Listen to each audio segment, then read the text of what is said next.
सभी ने राम राम। आज आप बात करांगा आश्विन कृष्ण अष्टमी व्रत कथा की। तो इन व्रत के माँ महालक्ष्मी की पूजा पाठ करी जावे है और आपके घर की सुख समृद्धि के लिए और परिवार के माँ सुख शांति बनी रहे, महालक्ष्मी को आशीर्वाद बने रहे, भी के लिए ये उपवास है वो करना बहुत ही जरूरी है। तो अपन सभी ने ये उपवास रखना चाहो। आप यहाँ सोचा कि भाई श्राद्ध चले बांग में कौन सो उपवास हुए, श्राद्धांग में भी कई उपवास हुए जका अपन रखना चाहिए और आपने घर की सुख शांति बनाए रखने के लिए अपन कई चीज़ें हैं पर रखनी जरूरी हुए। तो मैं थाने बता दूं भाई यो जो को उपवास है वो 16 दिन तक, उपवास 16 दिन तक कौन चले, लेकिन पूजा पाठ की 16 दिन तक चले। जी साबू गणेश चतुर्थी की अपन स्थापना करा बिन फिर 10 दिन तक पूजा पाठ करके बाद में अनंत चतुर्दशी के दिन बिन को विसर्जन करते हैं। भी साबू 10 दिन तक आप गणेश जी की घर पूजा पाठ करा भी ही महालक्ष्मी जी की 16 दिन तक घर पूजा पाठ करी जाए और 16वें दिन उपवास करी जाए और विधि विधानों पूजा पाठ करी जाए। तो अभी मैं थाने बता दूं कि भाई ये व्रत कथा की है। तो व्रत कथा यहाँ है कि पुराने टाइम की बात है, महाभारत काल के टाइम की बात बतावे हैं। तो बिगमा महर्षि वेद व्यास जी अब हस्तिनापुर गया तो राजा धृतराष्ट्र बांगो खूब मान सम्मान करियो। तो महलगमा माता कुंती भी और गंधारी भी पाँ भी वेद व्यास जी को खूब आदर सत्कार करियो और फिर पूछने लगी कहे महाराज थे तो त्रिकालदर्शी हो नतयामी हो, थान तो सब कुछ बताऊँ ध्यान है, हमारे महल में कलेश चल रही है। तो इसके लिए माने भी थे कोई सुझाव बताओ कि भी कारण में भी हमारे राजमहल गमा राजलक्ष्मी को और सुख संपत्ति को और परिवार ने सुखी रखने को कोई उपाय कर सका है इसो तो मान बताओ। तो यह बात मांगी दोनों की सुन के वेद व्यास जी बोलिया कि इसो एक व्रत है बिको थाना वर्णन में बताऊंगो, अगर वो उपवास थे रखो तो महल का माँ सुख समृद्धि बनी रहे और माँ लक्ष्मी को आशीर्वाद थारा पर बनो रहे। और वो जो को उपवास है वो आश्विन कृष्ण अष्टमी नावे है और भी की विधि विधानों अपन पूजा पाठ है करनी चाहिए। तो यह बात सुनेगी माता कुंती और गंधारी बोली कि थे माने को वर्णन बताओ, विधि बता दो माने किया करनी है। तो ये व्यास जी बोलिया कि यो भाद्रपद शुक्ल अष्टमी में प्रारंभ हो जाए, यानी बिना अपन राधा अष्टमी बोलाने 20 दिनों वो स्टार्ट हो जाए और 16 दिन तक अपन है वो एक पूजा पाठ करी जाए। तो 16 दिन तक अपन स्नान करेंगे, 16 सूत का धागा लेना चाहिए और वम 16 गांठ लगानी चाहिए, विधि है या। और हल्दियों बन पीला कर लेना चाहिए और रोज सुबह 16 दूब का डोरा लेना चाहिए। 16 दूब है ना अपन घास जो पीका, और 16 गेहूँ का डोरा लेना चाहिए। और कृष्ण अष्टमी के दिन उपवास करके अपन मिट्टी को हाथी बना के माँ लक्ष्मी की प्रतिमा स्थापित करके विधि विधानों अपन पूजा पाठ भी की करनी चाहिए। यानी 16 सूत का धागा हम 16 गांठ लगानी और मन हल्दियों पीला करके और 16 गेहूँ का दाना लेना, 16 दूब की डाली लेनी और वह सारी चीज़ें है वह लेकर और माता लक्ष्मी की अपन पूजा पाठ करनी चाहिए। और रोली मोली मेहंदी पे तो है ही सब घी को दीपक अपन जलाना चाहिए। इन सब अपन 16 दिन तक विधि विधानों पूजा पाठ है श्रद्धा भाव करनी चाहिए।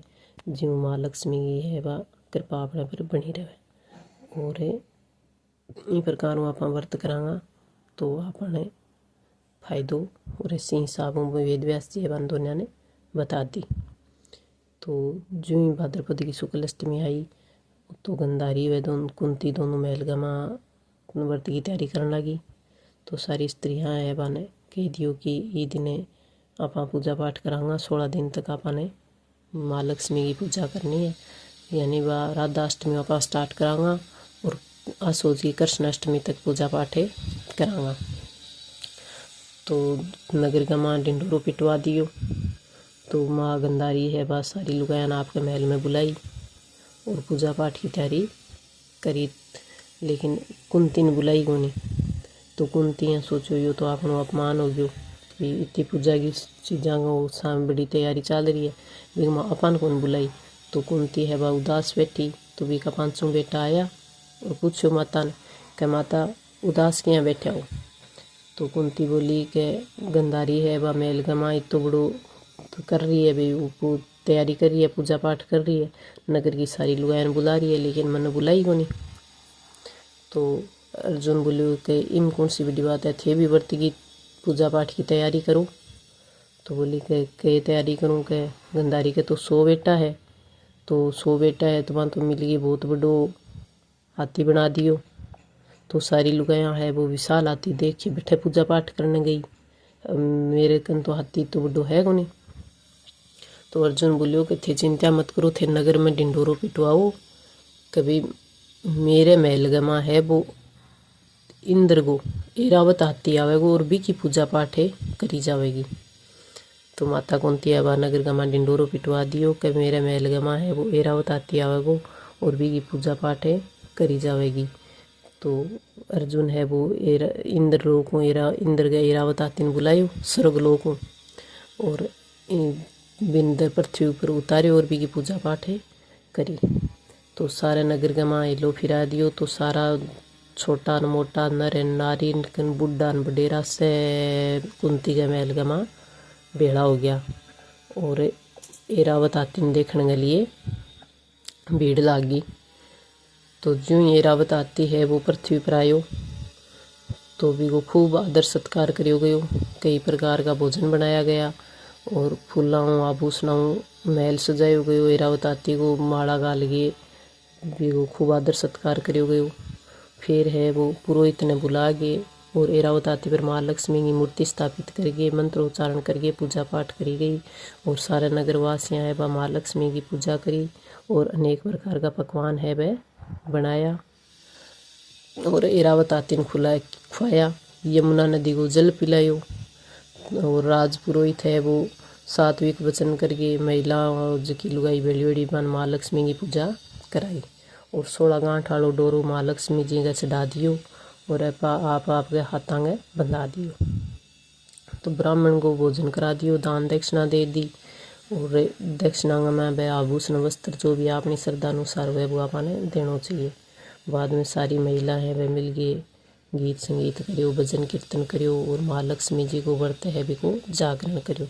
और दूसरे दिन है वो वेद और मंत्रोच्चारण के साथ महालक्ष्मी जी की वो मूर्ति है वह जल में विसर्जित कर दी और एरावत हाथी ने इंद्रलोक के लिए प्रस्थान कर दियो और इंद्रलोक के लिए भेज दियो। इस प्रकार सारी स्त्रियां बा महालक्ष्मी जी की विधि विधान पूर्वक पूजा पाठ करी और वहाँ घर है वो धन धान्य भरियोड़ो रहो।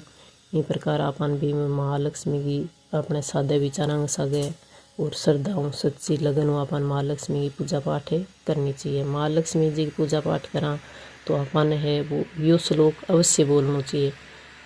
महालक्ष्मी नमस्तुभ्यम नमस्तुभ्यम सुरेश्वरी हरि प्रिय नमस्तुभ्यम नमस्तुभ्यम दया निधि।